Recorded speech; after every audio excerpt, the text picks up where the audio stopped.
quand de grandes personnes se taisent et vous regardent commencer à prier, est-ce que cela signifie qu'elles pensent que ça ne vaut pas la peine de continuer à vous parler? Soyez ouverts pour recevoir des conseils. Et lorsque vous écoutez des gens qui ont des résultats vous donnant conseil, même si vous n'êtes pas d'accord, restez silencieux. Respectez et honorez leur discours. Vous pouvez rentrer et y réfléchir. Ne vous asseyez jamais avec quelqu'un qui a des résultats et discuter avec lui comme un collègue. C'est de la folie. Et s'il vous plaît, écoutez ce que je vous dis. Ne dites pas que je suis médecin, nous sommes tous des médecins. Vous venez juste d'obtenir votre diplôme en médecine. Vous êtes là pour obtenir un emploi. Cet homme est professeur de médecine depuis 23 ans. Peut-être avant votre naissance même. Et vous lui dites, monsieur, vous savez, il y a quelque chose, j'ai besoin de vous dire. Et la personne vous regarde. J'espère que quelqu'un acquiert la sagesse à l'église. Écoutez ce que je vous dis. Pour certains d'entre vous, vous n'avez pas permis aux opportunités de se présenter. Parce que lorsque vous vous asseyez avec les grands, vous vous asseyez avec fierté et arrogance. Laissez-moi vous dire que je ne prétends pas tout savoir. Mais ce serait insensé de votre part de dire que je ne sais rien. Non! Il y a beaucoup de gens avec qui je parle au ministère et le reste. Et parfois je leur parle. Cette personne n'a aucun résultat. Et pourtant, vous voyez la personne juste en train de trop parler. Vous souffrez, les portes ne s'ouvrent pas. Vous pensez que tout ce qu'il faut au ministère, c'est prêcher? Bonne chance à vous. Le monde médiocre est très petit. Vous pouvez en faire le tour en un instant sans voir la nécessité d'expandre votre réflexion. Sommes-nous ensemble? Le conseil. Pour quelqu'un, vous devez faire une liste de toutes les choses qui ne fonctionnent pas dans votre vie et faire confiance à Dieu pour la grâce. En vous posant des questions telles: pourquoi est-ce que mon entreprise ne fonctionne pas? J'ai été dans le ministère, je suis une personne intègre et j'aime le Seigneur.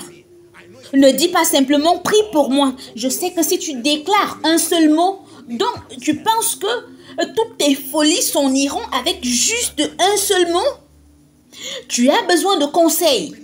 Il t'a fallu des années et des années pour construire ce genre d'état d'esprit.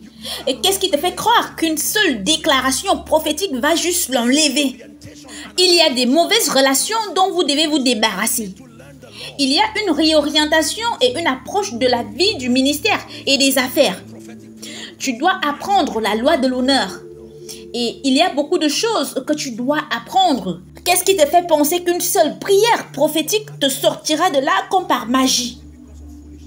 Certains d'entre vous ont eu accès à des gens formidables et vous en avez abusé à cause de votre attitude.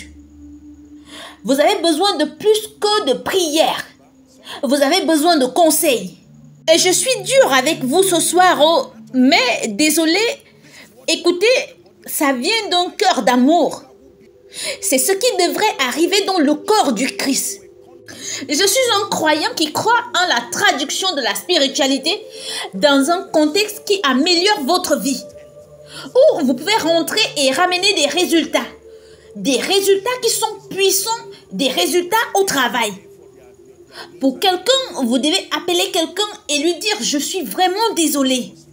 J'ai minimisé votre conseil malgré les résultats. Je vous présente mes sincères excuses. Même si vous n'êtes pas d'accord avec les grands hommes, ne les combattez pas. Respectez leurs opinions.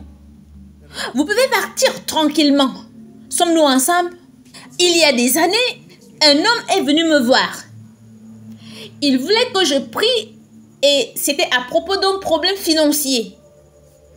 Parce qu'il n'était pas en mesure de subvenir aux besoins de ses enfants. Et il devenait frustré et il a dit: apôtre, vous devez m'aider. Et j'ai essayé de lui expliquer et il a dit: non, non, non, non, non. Et puis il a fait une déclaration. Il a dit: vous ne savez pas ce que c'est que de payer la scolarité de 2 enfants. Alors je l'ai regardé avec une pitié mêlée d'honneur. Si 2 enfants vous donnent ce genre de maux de tête et vous voyez quelqu'un diriger un ministère comme celui-ci et vous dites, tu ne sais pas ce que c'est que de payer la scolarité pour 2 enfants. Il n'y a rien de durable qui soit dû à la chance. Gardez simplement cela à l'esprit. Que vous pouvez avoir un succès à court terme par la chance. Mais il n'y a rien de durable qui soit dû à la chance. Croyez-moi.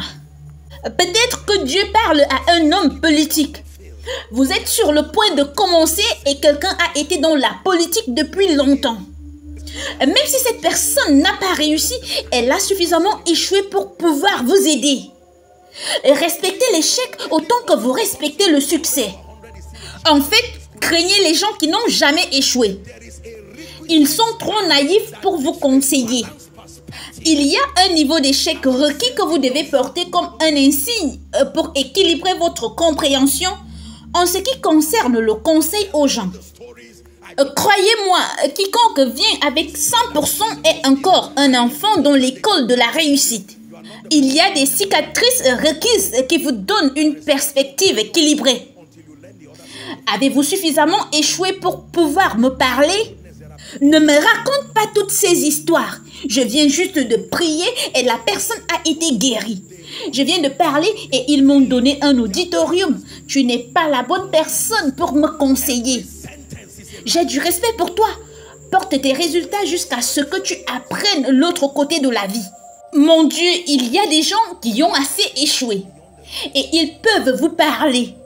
Quand ils vous parlent, ils puisent de leur douleur. Leur douleur a été transformée en sagesse. Chaque phrase est une leçon de vie. Lorsque vous rencontrez des échecs qui ont réussi, respectez-les au-delà des résultats que vous voyez. Un homme qui te dit que je suis venu ici à Abuja et pendant 5 ans, j'ai exercé le ministère de façon erronée.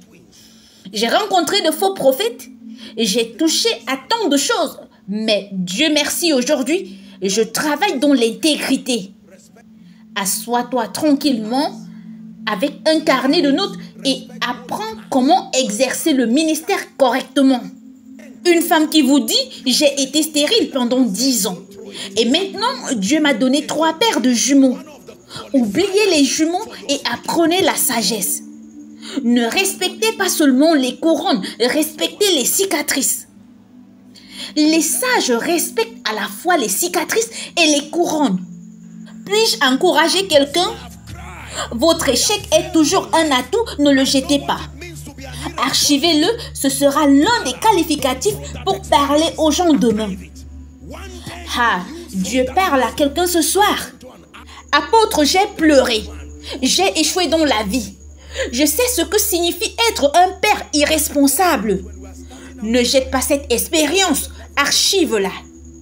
Un jour, tu useras de cette sagesse pour encadrer un jeune homme arrogant qui pense que la vie est si facile. Très souvent, lorsque nous débutons dans la vie, à cause de la prière, de la vie prophétique, ou généralement la vie joue simplement à des jeux avec nous, vous pouvez croire que la vie est si facile. Et vous vous demandez pourquoi est-ce que les gens pleurent ainsi? Je viens juste de me marier il y a 3 mois. Et c'est tellement mielleux. En fait, ma femme est la meilleure chose qui me soit arrivée. Et tu vas en ligne et tu t'embarrasses. Et quelqu'un qui a été marié depuis 15 ans dit que Dieu t'aide. Après 2 ans, tu te retournes et commences à dire que la vie est si imprévisible. Toutes ces imprudences que les gens font.